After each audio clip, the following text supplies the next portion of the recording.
વડોદરામાં પૂર બાદ એક ગેરેજમાં 400થી વધારે ગાડીઓનો ખડકલો, સ્પેર પાર્ટ ખૂટી પડ્યા, મોટાભાગની કાર ટોટલ લોસ. વડોદરા શહેરમાં આવેલા પૂરના પાણીએ ગરીબથી માંડીને અમીરને પ્રભાવિત કર્યા છે. તેમાં પણ કાર માલિકોની તો દશા બેઠી હોય તેમ લાગી રહ્યું છે, કારણ કે પૂરના પાણીમાં જળમગ્ન થઈ ગયેલી કાર રિપેરિંગ કરાવવા ખૂબ મોટો ખર્ચ કરવો પડે તેમ છે. ખર્ચો કર્યા પછી પણ દિવાળી પહેલા તો કાર નહીં જ મળે, એટલે પડ્યા પર પાટું માર્યા જેવો ઘાટ સર્જાવાનો છે. વડોદરા શહેરમાં પૂરના પાણી એવો વિનાશ વેર્યો છે કે શહેરની કુલ કારમાંથી 40% કાર ડૂબી ગઈ હતી. હવે રિપેરિંગ કરવા માટે ગેરેજ પર કારના ઢગલા થઈ ગયા છે. પૂરના પાણીમાં એટલા મોટા પ્રમાણમાં કારને નુકસાન થયું છે કે હવે ડીલરો પાસે બગડી ગયેલા કાર મૂકવા માટેની જગ્યા જ નથી. શહેરની 40% કાર પૂરના પાણીમાં ગરકાવ થઈ જતા તેના રિપેરિંગ માટે અફરાતફરી સર્જાઈ છે. આ જ કારણથી કાર ડીલરો અને ગેરેજ સંચાલકોને ત્યાં કારના ખડકલા જોવા મળી રહ્યા છે. હવે નોબત એવી આવી ગઈ છે કે બગડી ગયેલી કાર પાર્ક કરવા યોગ્ય જગ્યા નથી, જેના કારણે હવે ડીલર અને ગેરેજ સંચાલકોએ બગડી ગયેલી કારને પાર્ક કરવા ખાનગી પ્લોટનો સહારો લેવો પડી રહ્યો છે. હાલ ડીલરો ભાડું ચૂકવી ખાનગી પ્લોટ પર કાર પાર્ક કરી રહ્યા છે અને જેમ વારો આવે તેમ કાર રિપેર કરી કાર માલિકો સુધી પહોંચાડી રહ્યા છે. હાલ પ્રત્યેક ડીલર પાસે ઓછામાં ઓછી 400 કાર રિપેરિંગ માટે આવી છે, જેમાં મોટાભાગની કાર ટોટલ લોસ છે, જેને રિપેર કરવામાં ઘણો લાંબો સમય લાગી શકે તેમ છે. લગભગ 10,000 જેટલી ગાડીઓને રિપેરિંગમાં દિવાળી સુધીનો સમય લાગશે. કારની રિપેરિંગ કોસ્ટ ઓછામાં ઓછી 50,000 જેટલી જોવા મળી રહી છે, જેના કારણે અનેક પરિવારોની દિવાળી બગડે તેમ છે. મોટાભાગના કાર ડીલર્સ પાસે કારના સ્પેર પાર્ટ્સ પણ ખૂટી પડ્યા છે.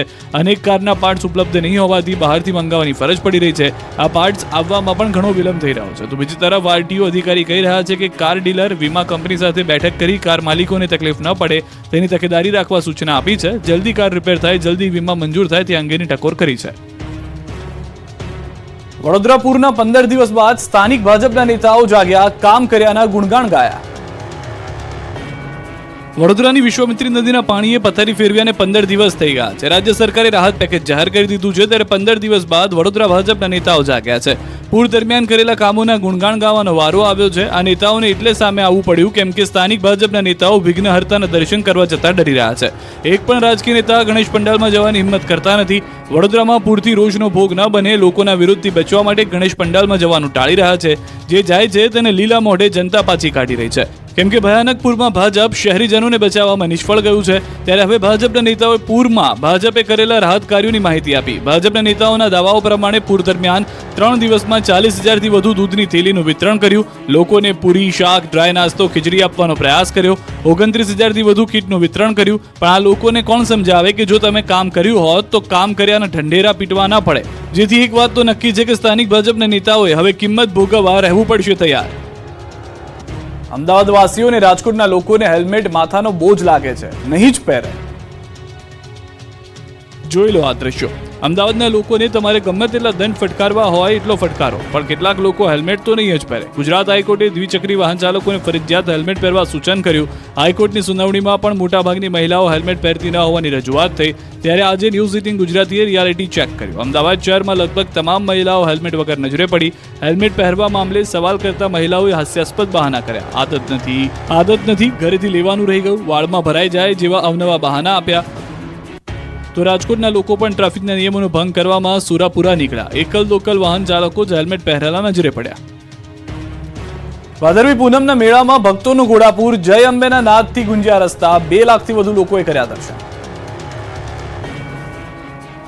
ભાદરવી પૂનમના મેળાને બીજા દિવસે પણ ભક્તોનું ખીડિયારું ઉભરાયું છે. અંબાજીના રસ્તાઓ અને અંબાજી તરફ જતા રસ્તાઓ બોલમાળી અંબેના નાદથી ગુંજી રહ્યા છે. રસ્તાઓ ભક્તોથી ઉભરાઈ ગયા છે. અંબાજીમાં લાખો ભક્તો બીજા દિવસે દર્શન કર્યા. અંબાજી મંદિર વહેલી સવારથી મોડી રાત સુધી માઈ ભક્તોથી ભરચક રહ્યું. પ્રથમ દિવસે 2 લાખથી વધુ ભક્તોએ માતાજીના દર્શન કર્યા. યાત્રાધામ અંબાજીમાં ચારે બાજુ ભક્તિમય માહોલ છે. ભક્તો હાથમાં ધજાઓ લઈને પગપાળા અંબાજી આવી રહ્યા છે. અનેક ભક્તો સંઘ સાથે પણ અંબાજીમાં પહોંચી રહ્યા છે. દર્શન પદની રેલિંગો માઈ ભક્તોથી ઉભરાઈ રહી છે. મેળાના માહોલ વચ્ચે વરસાદી માહોલમાં પણ ચાલુ વરસાદે ભક્તો રથ ખેંચતા નજરે પડ્યા. અંબાજી ભાદરવી પૂનમના મેળાને લઈને એસટી નિગમે કરી વિશેષ વ્યવસ્થા. અંબાજીમાં ભાદરવી પૂનમના મેળાને લઈને વધારાની 1100 બસ દોડાવી ભક્તો માટે તમામ પ્રકારની સુવિધા ઊભી કરાઈ. અંબાજી જતા યાત્રિકો માટે પણ 18 સપ્ટેમ્બર સુધી વધારાની બસો દોડાવાશે. વહીવટી તંત્રએ બસના ભાડામાં ઘટાડો કર્યો છે. અંબાજીથી ગબ્બર સુધીનું 20 રૂપિયા ભાડું વસૂલવામાં આવતું હતું, જેની તંત્રમાં રજૂઆત કરાઈ હતી. એસટી વિભાગે ભાડાની રકમમાં ઘટાડો કર્યો. તો અંબાજી મેળામાં જાહેર હરાજીને એક સરકાર સ્ટોલ દ્વારા મેળાનું વિશેષ બ્રાન્ડિંગ કરાયું. ભાદરવી પૂનમના મહામેળામાં વેચાણકર્તાઓની સુવિધા માટે વહીવટી તંત્ર અને શ્રી અરાસુરી અંબાજી માતા દેવસ્થાન ટ્રસ્ટ દ્વારા ખાસ આયોજન કરાયું. આ અનોખા સ્ટોલ મેળામાં યાત્રિકો માટે, શ્રદ્ધાળુઓ માટે આકર્ષણનું કેન્દ્ર ઊભું કરાયું. દાતા અંબાજી રોડ અને હડદાડ અંબાજી રોડ પર જાહેર હરાજીને એક સરખા સ્ટોલનું વેચાણ કરાયું છે, જેમાં 264 સ્ટોલનું વેચાણ કરાયું છે. અમદાવાદના ડોક્ટર પંકજભાઈ નાગર અવિરત રીતે 36 વર્ષથી પગપાળા અંબાજી ભાદરવી પૂનમના મેળામાં અંબા માતાના દર્શન કરવા માટે આવે છે. માં અંબા પ્રત્યેની આ અનોખી અતૂટ શ્રદ્ધાને કારણે તેમને વૈશ્વિક સ્તરે પણ સન્માન મળ્યું છે. તેમની અવિરત અંબાજી પદયાત્રાની નોંધ 34 વર્ષે લિમ્કા બુક ઓફ રેકોર્ડમાં લેવાઈ હતી. હવે તેમની આ અદ્ભુત અને વિરલ સિદ્ધિને વર્લ્ડ બુક ઓફ રેકોર્ડમાં પણ સ્થાન મળ્યું છે. ઊંઝામાં ધજા મહોત્સવમાં ઉમટ્યા લાખો ભક્તો. કપડવંજથી 205 કિલોમીટરનું અંતર કાપી રીલે દોડ ઊંઝા આવશે. ઊંઝા ખાતે માં ઉમિયાના ધજા મહોત્સવનો પ્રારંભ થઈ ગયો છે. ધજા મહોત્સવના બીજા દિવસે લાખો ભક્તો ઉમટી પડ્યા છે. દેશ વિદેશમાંથી ભક્તો માં ઉમિયાના શરણે માથું ટેકવવા પહોંચ્યા છે. ઉમિયા ધામ જય માતાજીના નાદથી ગુંજી રહ્યું છે. પ્રથમ દિવસે મહેસાણાના ઊંઝા ખાતે 1.25 લાખ ભક્તોએ ઉમિયા માતાજીના દર્શન કર્યા. ભવ્યથી ભવ્ય ધજા મહોત્સવમાં સહભાગી બની ધન્યતા અનુભવી તો શુદ્ધ, સાત્વિક અને પૌષ્ટિક ભોજન પ્રસાદનો 20,000થી વધુ ભક્તોએ લાભ લીધો. તો ધજા મહોત્સવ ભાગરૂપે કપડવંજથી ઊંઝા ઐતિહાસિક રીલે દોડની લીલી ઝંડી આપી પ્રસ્થાન કરાવ્યું. આ રીલે દોડ 14 સપ્ટેમ્બર 2024 શનિવારે ઊંઝા આવી પહોંચશે. ખેડા જિલ્લાના કપડવંજથી નીકળેલી રીલે દોડની સાથે માં ઉમિયાનો જ્યોતિરથ, 3 ડીજે અને 400 જેટલી ગાડીઓનો કાફલો પણ છે. યુવાનો 24 કલાક દોડી વર્લ્ડ રેકોર્ડ રચનાર છે. માર્ગમાં બાયડ ખાતે 5,000 લોકો ભોજન પ્રસાદ લે છે. રણાસણ ખાતે પણ ભોજન પ્રસાદ લે છે. બાદમાં વિજાપુરમાં રાત્રે અખંડ ધૂનનો કાર્યક્રમ છે. વિસનગર ખાતે સ્વાગત અને ચા પાણી નાસ્તો કરશે. બાદમાં વિસનગરથી પણ લોકો જોડાશે. 205 કિલોમીટરનું અંતર કાપી આવતીકાલે સવારે ઊંઝા પહોંચશે. યુવાનો 24 કલાક દોડી વર્લ્ડ રેકોર્ડ રચશે. પગપાળા બનાસકાંઠા જતા ભક્તો માટે ધોરી ગામ નજીક શરૂ કરાયો 5 સ્ટાર હોટલ જેવો સેવા કેમ્પ. ભાદરવી પૂનમનો મહામેળો ચાલી રહ્યો છે, ત્યારે લાખો ભક્તો પગપાળા ચાલીને માં અંબાના ચરણોમાં શીશ ઝુકાવવા આવી રહ્યા છે. ત્યારે પગપાળા અંબાજી જઈ રહ્યા હતા માય ભક્તો માટે અંબાજીના માર્ગો ઉપર ઠેર ઠેર સેવાભાવી સંસ્થાઓ દ્વારા સેવા કેમ્પ ધમધમી રહ્યા છે. ત્યારે પાલનપુર અંબાજી માર્ગ ઉપર આવેલા ધોરી ગામ નજીક સેવાભાવી સંસ્થા P.N. માળી ફાઉન્ડેશન દ્વારા સેવા કેમ્પ શરૂ કરાયો. 5 સ્ટાર સુવિધાઓવાળા સેવા કેમ્પને ભાજપના પ્રદેશ મહામંત્રી રજનીશ પટેલે ખુલ્લો મૂક્યો. અહીં ભક્તો માટે ચા, નાસ્તા, ભોજન સહિત આરામ જેવી અનેક 5 સ્ટાર સેવાઓ પૂરી પાડવામાં આવી રહી છે. તો સેવા કેમ્પમાં સેવાર્થીઓ પદયાત્રીઓને ભગવાનની જેમ સેવા કરતા નજરે પડી રહ્યા છે. આ 5 સ્ટાર સેવા કેમ્પમાં પગપાળા ભક્તોને ઢોલ, નગારા અને શરણાઈ વગાડીની જેમ લગ્ન પ્રસંગમાં આવકારવામાં આવતા હોય તેમ આવકારવામાં આવી રહ્યા છે. અને પ્રેમથી તેમને હોટલ કરતાં પણ ઉત્તમ જમવાનું પ્રેમથી જમાડવામાં આવી રહ્યું છે. જોકે આયોજકો પણ ભક્તોની સેવા કરીને ધન્યતા અનુભવી રહ્યા છે.